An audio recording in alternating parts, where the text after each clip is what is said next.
un podcast Orso Média.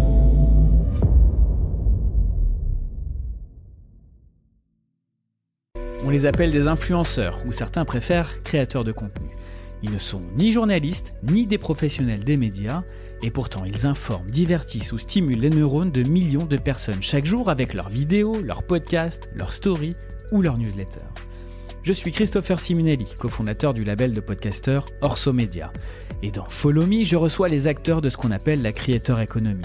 Des individus qui se sont constitués médias et qui racontent à mon micro leur parcours, leur quotidien, leur méthode de travail pour mieux comprendre cette révolution et pourquoi pas vous aider à y prendre part. Ravi de vous retrouver pour le dernier volet de cette série spéciale. Pour rappel, dans cette série, je vous propose un condensé des meilleurs enseignements de mes invités dans 5 thématiques.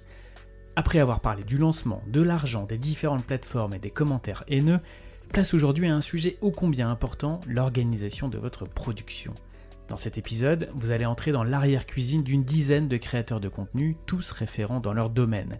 La clé de la réussite dans la creator economy, partager un maximum de valeur ajoutée à un rythme soutenu. Tous ont donc à cœur de produire le meilleur contenu possible, le plus rapidement possible. Et ça ne s'improvise pas. Tous ont développé leur propre méthodo, mais comme vous allez l'entendre, ils ont en commun ces 2 traits de caractère. 1. Ils mettent les mains dans le cambouis et sont débrouillards. Aucun n'a fait d'école multimédia, ils sont tous autodidactes. Et 2. Ils sont disciplinés et organisés. Ils notent tout, anticipent tout et optimisent leur temps au maximum. Allez, on y va. Bonne écoute à tous. Léo Duff, dans l'épisode 1.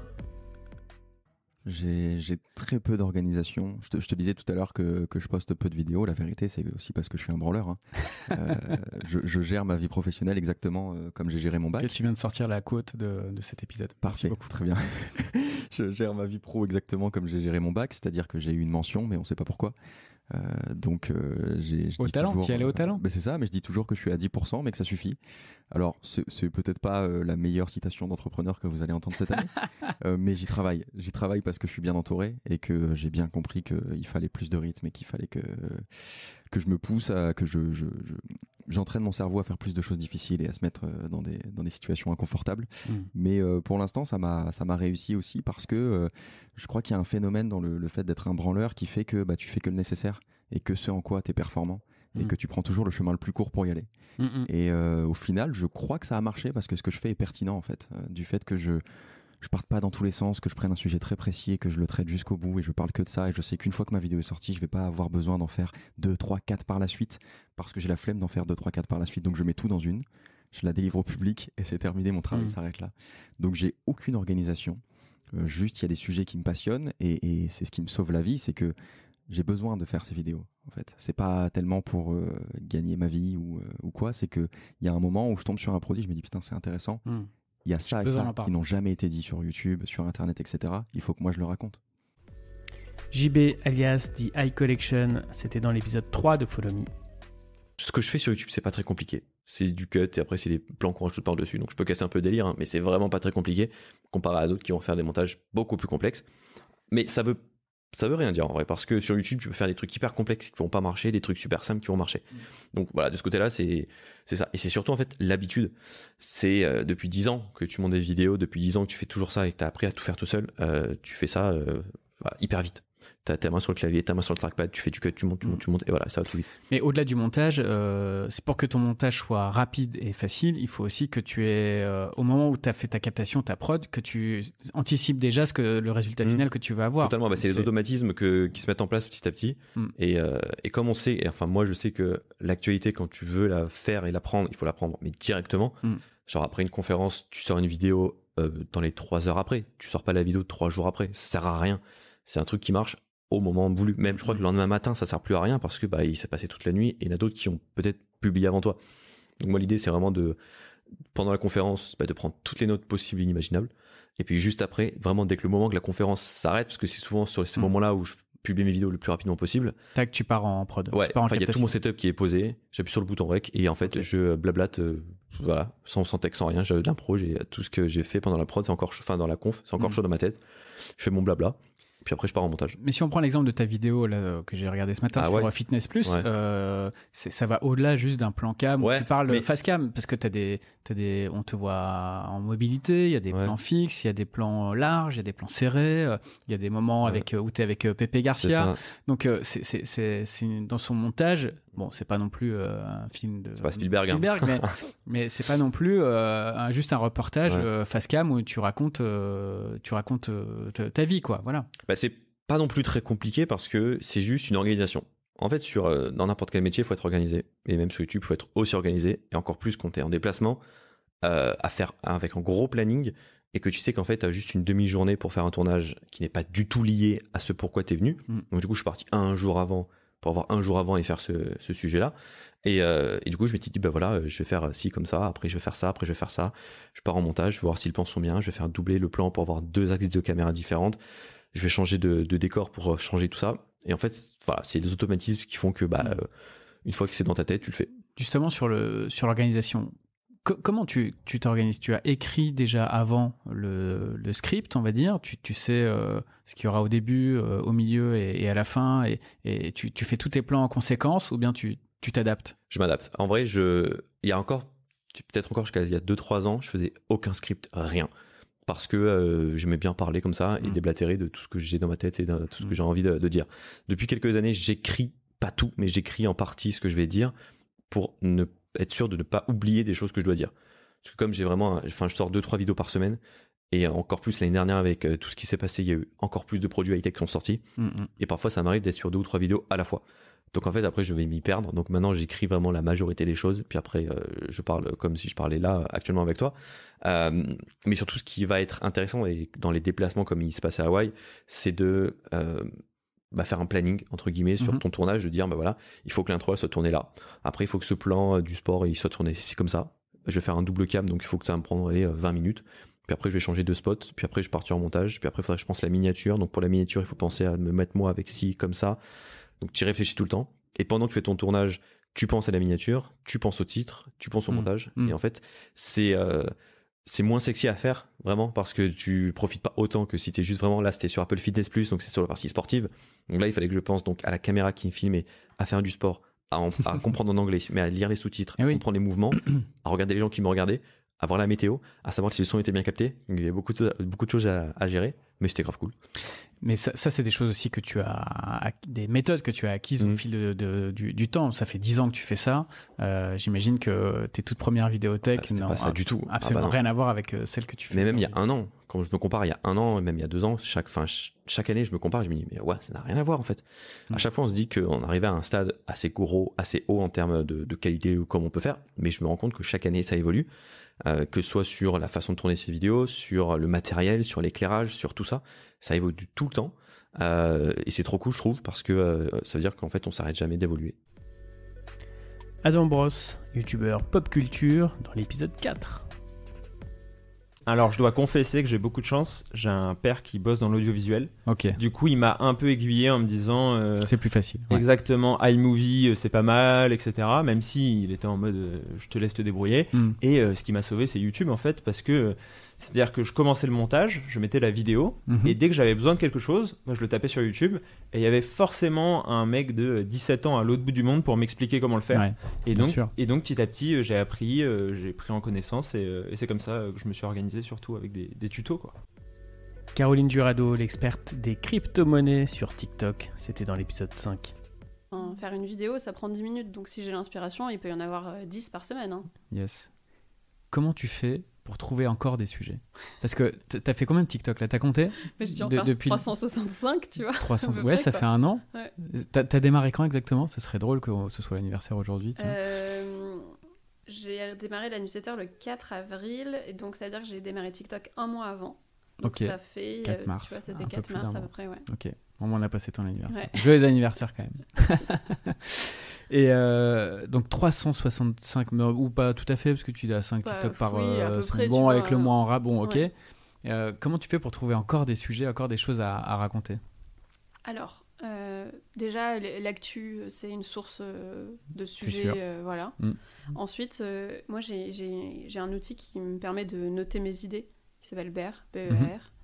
T'en parles tout le temps. J'en parle tout le temps, mais parce que je devrais avoir des actions mais de c'est vrai, boîte. tu m'en as parlé, je l'ai découverte, cette appli, très cool. C'est juste que pour synchroniser entre tous tes devices, tu dois payer. Ouais, ça, c'est 10 balles par an. Mais l'appli est cool. En fait, c'est moi qui l'ai créée, cette app. Bravo, je vais te filer 10 balles. Non, elle est très bien. Bear, B-E-A-R, comme l'ours. C'est ça. Mais en fait, moi, je me suis rendu compte que mes idées, je les avais à des moments qui étaient totalement inopportuns. Enfin, genre sur mon vélo, sous la douche, en train de parler à des gens. Enfin, voilà. Et du coup, il suffit de capter l'idée quand elle vient. Et moi, j'ai des channels, en fait, par réseaux sociaux. Et en fonction... Enfin, par canal type de contenu. Et en fonction d'une idée, je la tag dans un ou plusieurs des... C'est ça, un hashtag égale ça génère un channel dans l'appli Bear. Parce que pour toi, c'est inné, mais oui. c'est pas évident. Donc, t'écris un texte, tu fais 5 hashtags. Et ces 5 hashtags sont comme des dossiers dans lesquels tu retrouves chacun des contenus. Exactement. D'ailleurs, si j'ouvre mon app, tu vois, si je vais dans le compte TikTok, là, tu vois, je vois que j'ai une centaine d'idées en avance pour les prochains trucs. Je sais pas du tout si ça vaut. Genre, j'ai un truc, l'argent fait le bonheur. Si tu investis X dans la crypto, à telle date, tu aurais tant. Ça, j'adore le faire. Anne Fan, à la base blogueur tech, qui a fondé Journal du Geek et qui est toujours chez Journal du Geek avec des responsabilités beaucoup plus importantes aujourd'hui. C'était dans l'épisode 7. Entre 2004 et 2008, et même avant 2004, je faisais tout à la mano. Donc, je faisais le graphisme, je faisais le développement, je faisais tout ça. C'était à la mano. Je savais comment le faire parce que c'était mon métier. Et c'est qu'à partir de 2008, où j'ai fait arriver mon premier, entre guillemets, salarié, qui était un peu en free en fait à l'époque, mais il ne faut pas le dire. Parce que voilà, et c'était le premier pas vers l'ouverture. Il faut me dire que quelqu'un d'autre va écrire sur Journal du Geek, un autre passionné, une autre façon de voir l'actualité. Parce que c'est vrai que la grosse différence entre Journal du Geek de l'époque et Journal du Geek aujourd'hui, c'est que potentiellement, à l'époque, je ne couvrais que ce qui me plaisait. Mais vraiment ce qui me plaisait. C'est-à-dire que si j'avais pas le kiff qui valait, je laissais passer. Tu n'avais pas de comparo d'imprimante ou de... Non, rien à faire. C'était... Et non, alors que maintenant, je teste pas mal de choses, même des choses auxquelles j'aurais jamais pensé. Donc je fais un peu plus. Bon, c'est un kiff, c'est un autre type de kiff, mais ouais, c'était la plus grande différence. C'est là où on voyait que ce que pouvait être un blog, c'est vraiment tu parles de tes passions et tu ne t'en parles que si t'aimes. Et qu'est-ce qui t'a amené à faire appel à ce premier collaborateur, en fait ?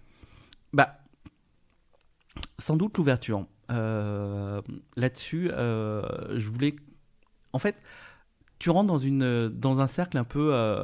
je vais pas dire de compétition parce que je voyais pas d'autres... J'étais pas en compétition avec qui que ce soit. Mon but, c'était toujours de faire de partager ce qui me plaisait. Sauf qu'au bout d'un moment, tu as envie de t'en faire plus. Mais vraiment plus, quoi. Et tu te dis, dans ce cas, si moi je veux en faire plus, comment je fais ? Je peux pas tout faire. Donc, t'en fais rentrer un pour qui t'aide sur l'actualité. Et comme ça, toi, tu te libères du temps pour tester des choses nouvelles, etc. Et c'est comme ça que t'en viens justement à embaucher, entre guillemets, ton premier collaborateur. Voilà. Shubham Sharma, le roi de l'automatisation. C'était dans l'épisode 8. Pendant tout ce temps, je m'améliore en technique, je m'améliore en storytelling, je m'améliore en prise de vue, je m'améliore en lumière et tout ce qu'il faut. Bon, maintenant, ce qui fait quand même une bonne vidéo, c'est pas la qualité de la caméra, c'est quand même ce que tu dis dedans, comment tu le dis. Donc, comment est-ce que je m'améliore ? Je pense que dès que j'avais la possibilité, donc c'est-à-dire maintenant, ça fait 1 an, j'ai pris quelqu'un en montage, alors que je faisais tous les montages moi-même. Ça m'a déchargé du travail pour que je puisse me concentrer sur le contenu. Une fois qu'on l'a fait, on se dit pourquoi on ne l'a pas fait plus tôt. Je sais, moi aussi j'ai entendu ce truc-là pendant longtemps dans des podcasts, mais en fait c'est le truc qui t'enlève le plus gros temps, en fait, le plus gros chunk de travail. Donc ça m'a bien aidé. Après, en termes d'organisation, bon, comme tu le sais, moi je suis un gros fan de Notion, qui est un outil d'organisation assez connu. Moi j'ai toujours eu toutes mes idées sur Notion. Donc aujourd'hui, une des manières les plus simples, si tu veux, c'est tu prends une base de données Notion, tu mets toutes tes vidéos, tu mets une étape, donc idée, en cours, fini, Et puis derrière archiver, c'est simple, un vrai Kanban classique, qui peut avoir plus ou moins d'étapes. Mais là, le truc génial avec Notion, c'est que ce Kanban, tu peux le voir différemment. Tu peux le voir sous forme de calendrier, du coup, tu as les dates de publication. Tu peux faire des formules, donc tu as les dates d'écriture. Tu peux en plus mettre des vues spécialisées, donc tu peux faire une vue pour ton monteur, une vue pour toi qui est l'écran de la vidéo, une vue potentiellement pour un freelance qui va faire les miniatures si jamais. Et en fait, tout ça, tu peux l'avoir dans la même base de données, ce qui te fait une source de vérité unique. Et il n'y a pas de le script il est dans le Google Doc, le truc je l'ai envoyé par mail, l'image je l'ai mis par là, tout est dans Notion. Tout est dans Notion. Et ça permet quand même de réduire plein de frictions. Donc c'est une des choses aussi qui m'a permis de garder un calendrier de contenu. Et pour moi, je crois beaucoup au calendrier. C'est que si un calendrier, c'est que ça va se faire, sinon ça va jamais se faire. Et du coup, le fait de je l'avoir, crois beaucoup au calendrier. Ça va marcher. C'est un truc qui va fonctionner, j'en suis sûr. Ouais, exactement. Calendrier de contenu. Mais oui, c'est un truc qui, est pas nouveau, quoi. Petite start-up. Ok, Notion. Et il y a un sujet qui n'est pas anodin. C'est que quand tu as l'habitude de travailler tout seul, donc tu es à la fois la personne qui réfléchit et qui exécute. Donc normalement, ça percute assez vite. Mais quand tu fais appel à un prestat, notamment pour ton montage, ça peut parfois être difficile de lui donner les indications les plus précises possibles sur toi, ce que tu as en tête et sur le rendu. Comment tu fais ça? Alors clairement, les premiers mois de montage sont assez durs parce qu'il y a beaucoup de retours. Chose qu'on a très vite mis en place, c'est quelque chose que j'ai appris chez Conto justement, c'est le PDCA, le Plan Do Check Act. Donc c'est une manière de faire de l'amélioration continue. À la base, c'est sur des process d'industrie, etc. Mais moi, je l'ai appliqué au monde de la vidéo. C'est à chaque fois qu'on fait des retours, donc on utilise un outil qui s'appelle Frame pour faire des retours vidéo, qui est assez connu, qui permet de faire un retour à la minute 56 par exemple, et la personne sait et c'est synchronisé avec son logiciel de montage. Au lieu de faire les retours et de les perdre, nous pour chacun des retours, on se demandait est-ce que c'est un retour qu'on veut appliquer sur la suite, oui ou non? Si oui, quelle est sa catégorie? Et comment est-ce qu'on peut mieux l'exprimer? Et donc en fait, par exemple, le retour de avoir un appel, une animation like et subscribe avant la 5e minute, ça c'est un truc qui est dans le PDCA, dans lequel qu'on a planifié, qu'on a vérifié, donc check, qu'on a mis en place Plan Do, donc on a mis en place et dans lequel on a derrière mis une cale pour pouvoir faire en sorte que ça devienne un standard, ça devienne la nouvelle chose qu'on doit toujours faire. Donc maintenant, quand le monteur se pose la question, est-ce que je suis bien prêt à l'envoyer à quelqu'un, à Shwam, est-ce que je suis passé par toutes ces étapes en fait? Et donc, hyper intéressant. Le but n'est pas de se répéter et du coup de laisser le process faire. Adrien Garcia, l'un des précurseurs du podcast en France avec Entreprendre dans la mode. C'était l'épisode 11. Pour caler des rendez-vous, déjà, moi, c'est moi qui fais la chasse aux invités encore. Peut-être quelque chose qu'il faut que je sous-traite. Ça prend du temps. Hein. Ça prend un temps fou. Ça prend plus de temps au final. Et puis aujourd'hui, moi, j'arrive à un stade où en fait, pour aller chercher des gros poissons, c'est des gens qui ont des agendas de ouf. Moi aussi, j'ai un agenda de ouf. Donc trouver un créneau, ça devient très compliqué. Impossible. Très compliqué. Et donc il y a donc caler les interviews, c'est souvent des MP ou c'est souvent des recommandations ou c'est souvent des attachés de presse qui me contactent, etc., et qui me proposent des gens. Et donc moi j'ai un email type que j'envoie quand la personne a accepté. J'essaye même pas de vendre, je suis pas dans une approche où je vends le podcast. Les gens viennent à moi, dans l'industrie, les gens connaissent Entreprendre dans la mode, ils ont au moins écouté un épisode, donc ça permet vraiment de rentrer plus facilement. Et j'ai automatisé en 2 clics, je fais QU sur mon clavier et bram, ça envoie un email qui permet de caler un interview vers un lien Calendly. Que tu utilises beaucoup aussi. Ouais, j'adore. Ça a changé ma vie. Incroyable. J'ai un seul créneau dans la semaine où tu peux prendre des rendez-vous. Donc c'est le jeudi matin ou jeudi après-midi. Donc ça me permet vraiment d'organiser ma semaine autour de ça sur le podcast. Il y a une préparation, il y a aussi une liste de points qui dit aux gens voilà, comment ça va se passer, etc. En sachant que moi je prépare très peu mes interviews. Je fais partie de ces gens. et de ces journalistes, entre guillemets, même si je me dis pas journaliste, attention, sinon je vais me faire défoncer. Qu'est-ce qu'un journaliste? Qu'est-ce qu'un journaliste? Non, mais je suis créateur de contenu. Voilà, je suis pas journaliste. Je vérifie pas toutes les informations. Du contenu aussi, tu vois. Ouais, mais les journalistes, ils ont ce côté où ils vont vérifier l'information. Pas toujours. Mais en tout cas, c'est ce qu'on leur explique dans une école, il me semble. Ça fait partie de la déontologie du journaliste. Exactement.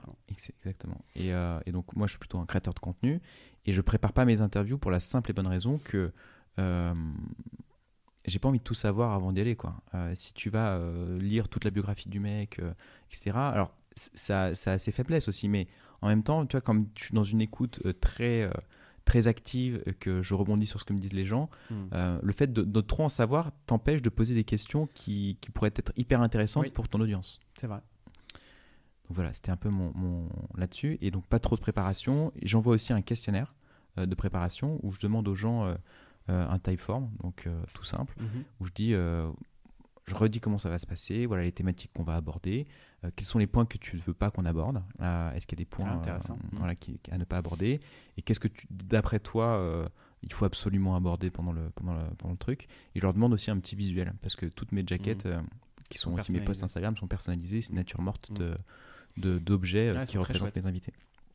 Donc voilà comment ça se passe. Je prends rendez-vous. Donc c'est toi qui choisis les natures mortes? Non, c'est eux. C'est eux. D'accord. Ouais, au début c'est moi qui les faisais et puis j'ai sous-traité à mes invités. Louise Aubéry, alias My Better Self, c'était dans l'épisode 12. Au début, pour moi, c'était un peu évident. Enfin, tu vois, j'écoutais des podcasts. Je voyais qu'il y avait un invité par semaine. Donc, je me suis dit, je vais créer un podcast. Je vais faire un invité par semaine. Hebdo. Voilà, donc podcast hebdo. YouTube, au début, j'ai commencé en faisant... je me suis dit, en fait, je connais pas du tout YouTube. J'ai pas les codes. Je vais faire un vlog par jour. J'ai fait ça en septembre 2018. Ou 2019 Attends. 2018. Et... Ouais, 2018. Et du coup, j'ai vraiment pris les codes et j'ai kiffé. Et après, je passais à une vidéo par semaine parce qu'évidemment, c'était pas tenable. Insta... Combien de temps t'as tenu une vidéo par jour? C'était 30 jours, c'était prévu. Ah, ok. C'était le mois de septembre. J'ai osé. Une fois par semaine. Et après, une fois par semaine. Et c'est vrai que moi, je suis le type de personne qui a besoin de me mettre comme ça des régularités parce que du coup, ça me pousse à faire. Tu vois, par exemple, après ce mois-là de 30 vidéos par jour en septembre, je crois que j'ai mis 2-3 semaines à sortir la suivante. Mais parce qu'en fait, c'était plus ma prio, tu vois. Donc, quand tu te fixes un rythme, ça te pousse à te bouger, en fait, tout simplement, quoi. Donc après, maintenant, j'essaie juste d'être plus flexible par rapport à ça, vu que j'avais un peu ce côté... je manque pas de discipline, tu vois. Donc, en fait, si à la fin, tu vois, franchement, avant, je postais tous les jours sur Insta, pendant longtemps, je dirais pendant 2-3 ans. J'en allais parfois à me cacher dans les chiottes en soirée pour poster, tu vois. Parce que, encore une fois, j'ai ce côté-là, c'est ma personnalité, je suis 200%, tu vois. Et donc, j'essaie plutôt aujourd'hui de trouver un équilibre, et j'ai réussi à le trouver, tu vois, où je me dis, en fait, si un jour je poste pas, c'est pas grave, il n'y a pas mort d'homme, s'il y a une semaine je poste pas, voilà. Antoine Forest avec plus de 1,3 million d'abonnés sur TikTok en donnant des conseils TikTok. C'était dans l'épisode 13. C'est vrai que le volume fonctionne sur TikTok et je pense que sur toutes les plateformes de manière générale, plus tu postes de contenu, mieux c'est. Un par jour, c'est un chiffre qui est assez simple à comprendre et un petit peu comme une formule, mais bien évidemment, ça peut être que 3 contenus par semaine et 4 contenus par semaine, enfin ce que les gens peuvent. L'idée, c'est vraiment le long terme et d'être là pendant longtemps. Sur la création de contenu, dans le podcast, sur YouTube, l'idée, c'est la longévité et de créer du contenu de façon constante pendant 2 ans. Je pense que c'est ça l'objectif principal au début. Donc, comment trouver des idées de contenu ? Je pense que déjà, il faut être ouvert, il faut regarder, il faut passer du temps sur la plateforme elle-même, sur d'autres plateformes et après se dire, OK, par rapport à mes thématiques que j'ai choisies, essayer d'élaborer des sortes de problématiques, des sujets et après de les divisé. Un TikTok, pour moi, ça doit rester 15 à 30 secondes. Ça sert à rien d'aller dans les détails. Il faut rester vraiment en surface. Et donc, OK, est-ce que je peux répondre à une question en 15-20 secondes? Oui. Et à ce moment-là, du coup, tu peux créer beaucoup de contenu parce que même découper un contenu YouTube, si tu fais une vidéo YouTube de 30 minutes, et ça d'ailleurs c'est Gary Vee qui en parle très bien, l'idée va être d'utiliser ce contenu, d'en créer des clips de 15 secondes et de les mitrailler un petit peu partout. Donc je pense que c'est la même idée sur TikTok, c'est comment à partir d'une idée ou d'une thématique générale, je vais la diviser en plein de problématiques, de questions et ensuite en faire pas mal de clips. Mathieu Stéphanie, le roi des podcasteurs. C'était dans l'épisode 14. Au début, je faisais tout. C'est très simple. Voilà. Donc, il n'y avait pas de vidéo, mais je faisais tout. Et le premier truc que tu as délégué, c'est quoi ? Le premier truc que j'ai délégué, c'était, on va dire, le post-podcast. C'est-à-dire, une fois que j'ai enregistré, j'aimerais que ça passe à quelqu'un qui l'écoute, qui fasse un résumé. Avant que ça arrive. Qui te mette ton générique de début de fin. Voilà. Exactement. Mais voilà, en gros, au début même, parce que ça c'est assez automatisé, j'utilise Auphonic, donc le générique, tout ça a été mis. Voilà. AUPHONIC. Voilà, on n'est pas payé pour le dire. Non. Et j'ai voulu les racheter plusieurs fois, d'ailleurs, il faudra qu'on en reparle. C'est des Autrichiens, ce sont des Autrichiens. Si tu leur dis, ça va nous mettre en position de faiblesse. Et donc, du coup, j'ai utilisé ça pour vraiment tout automatiser, mais notamment l'éditorial, écrire le texte, le poster sur les réseaux sociaux, etc. Ça me prenait trop de temps, et puis voilà. Donc, c'était la première chose. Et aujourd'hui, moi, ce que j'aimerais faire, ou ce que je fais... Alors, attends, c'est important, parce que est-ce que tu l'as délégué... Comment tu l'as délégué ? Parce que... Creator Economy, on écoute Mathieu Stéphanie dans le casque, on adore retrouver ce rendez-vous, t'as des fidèles, t'as une communauté et qui veut avoir ta patte. Donc comment tu fais pour déléguer en gardant la patte Mathieu Stéphanie ? Alors déjà, tu écris ou tu expliques bien. Tu vois, là, je travaille avec une nouvelle freelance elle, j'ai adoré son onboarding, qui m'a posé vraiment plein de questions sur comment je veux parler, sur quelle tonalité, etc. Donc j'essaie de reproduire, tu vois, sur mon LinkedIn, mon Insta, etc. J'ai toujours une tonalité, mais qui correspond un peu à l'enfant que j'étais, que tu me demandais, quel étudiant, etc. C'est toujours un peu tricky, un peu...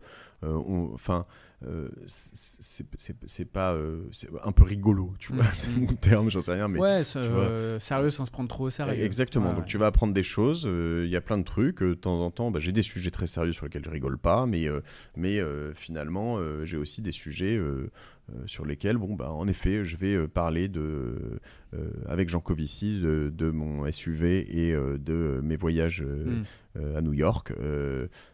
Au passage, je passe peut-être pour un con ou pour tous les gens, je me fais éclater par des gens, mais en fait j'explique et lui il me répond en fait, et donc j'ai la big picture, donc je suis dans cette authenticité, voilà. Et donc du coup je vais réutiliser ça aussi dans mes contenus LinkedIn et à droite à gauche pour dire voilà, est-ce que tu t'entoures de personnes qui ont su identifier ces passages en question et ils se sont dit tiens, ça c'est intéressant, je vais le mettre en avant, ou t'es quand même obligé de les orienter. Il y a des routines, soit je note pendant l'épisode certaines choses, soit aussi, comme je faisais tout avant, je notais quand même des petits trucs en me disant tiens, ça faut le garder, donc j'ai pris cette habitude. J'ai aussi un réflexe des vocaux, donc en sortie d'épisode ou 1 ou 2 jours après, je vais enregistrer un résumé.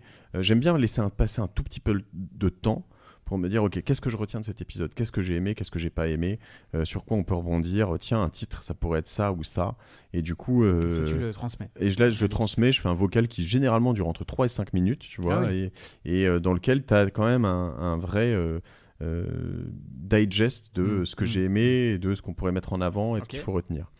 Ça, je pense, c'est pas mal. J'ai aussi testé pas mal de personnes. Alors, toi, tu utilises Kubera, je crois, c'est ça. Moi, j'ai aussi fait du Malte ou différentes personnes sur lesquelles j'ai testé pas mal de freelances différents. J'essaie d'en avoir plusieurs parce qu'en fait, déjà, il y en a qui sont sensibles à certains contenus. Tu vois, je te parle des robots. Maï, avec qui je bosse, si je lui balance cet épisode, je pense qu'elle va se pendre aussi. Donc, du coup, c'est trop technique. Elle sera plus sur des trucs plus aspirationnels, plus voilà. Et Maxime, un autre avec qui je travaille, lui, je sais qu'il sera plus en affinité avec cet épisode. Donc, je vais choisir. Et en plus, ça te permet de pas les cramer. Parce qu'en fait, il y a quand même une certaine vélocité. Et puis, à un moment, il parle en mon nom, etc. Parce que la martingale, c'est hebdo. DIY, c'est hebdo à minima. Parce que tu sors jusqu'à 6 épisodes par mois de Génération du Turc. Exactement. Donc, du coup, tu as une certaine vélocité. Voilà. La vélocité, c'est un truc très important. Et donc, tu délègues désormais le descriptif des épisodes, tout le process de post-production, montage, la rédaction de tes posts LinkedIn, tout ça évidemment, après, avec une validation de ta part, une supervision, voire des modifications. Correction. Qu'est-ce que tu veux absolument garder quand même ? Alors le choix des invités, évidemment. Donc il y en a beaucoup qu'on me propose Et ça, j'évite. Enfin, tu vois. Après, il y a des moments, il y a des gens qu'on me propose, je me dis tiens, ça c'est pas bête, mais c'est quand même assez rare. En fait, souvent, je prends cette comparaison, c'est qu'il y a beaucoup de gens qui acceptent tous les gens qui viennent. C'est un peu comme quelqu'un qui rentre chez toi, quoi. Moi, si quelqu'un met le pied dans la porte de chez moi, il me dit je peux rentrer. Je lui dis bah non, désolé, chez moi, tu vois, salut. Et donc, tu as plutôt tendance à conseiller aux gens de pas t'envoyer de ouais, alors après, du coup, on va passer par des moyens détournés. Ça passe par un tiers. Oui, ça passe par des tiers. Une agence RP, t'aimes pas trop. Ouais. C'est pas que t'aimes pas trop, mais t'es un peu plus. T'es dans des. Mais en revanche, il y a des agences RP, je vais citer Image 7, Estelle Monresse, avec qui je travaille de temps en temps. Enfin, il y en a qui sont pas du tout bourrins et comprennent comment je travaille et me disent écoute, je te propose machine ou machin. Et de temps en temps, je leur dis, tu vois, là, machin, en fait, on me l'a proposé beaucoup par le passé, et vraiment, j'y vais pas parce que ça et ça. Ils me disent, ok, je comprends, tu vois. Et si jamais, une fois de temps en temps, ils me disent, non, t'as tort, je vais réétudier le truc et je vais regarder. Mais ils me proposent pas n'importe qui en mode bourrin, parce qu'il y a beaucoup d'agences de PR qui tiens, j'ai signé un tel, il faut que je le fasse passer sur Génération Turcell. Avec des mails quasiment automatiques. Voilà, envoyés à tout le monde, cher monsieur, cher machin, ou ils connaissent pas, etc. Ils me donnent pas les bons arguments, et du coup... voilà, donc ça, en effet... donc le choix des invités. Choix des invités, et après, évidemment, l'enregistrement. Donc le moment sur lequel j'appuie sur le bouton rouge devant toi, et le moment où je rappuie une deuxième fois. Mais idéalement, moi, j'aimerais que ce soit que ça, avec un peu de préparation. Évidemment, il y a un peu de travail en amont. Mais même cette préparation, aujourd'hui, j'ai la chance... C'est pas que j'ai pas enfin si, c'est que j'ai pas le temps. Donc sauf si j'ai un livre à lire, évidemment je vais le lire, ou un documentaire à voir ou des choses comme ça. Mais sinon j'ai ma productrice qui va comme les journalistes, me préparer mais comme les chefs d'entreprise aussi, à chaque rendez-vous moi j'ai la chance, quand je vais faire des rendez-vous, j'ai une note par mes collaborateurs qui me disent tiens, on va voir tel client, il fait ça, il vient d'où, et de là, ce qu'ils veulent c'est ça, ce qu'on a préparé c'est ça. Donc voilà, en fait faut voir que moi je passe de rendez-vous en enregistrement, en rendez-vous, en création de business, en machin. Donc c'est pas facile. Du coup, je dois passer ma vie à refuser des choses. Et donc, faut me préparer, faut me prémâcher un peu le travail.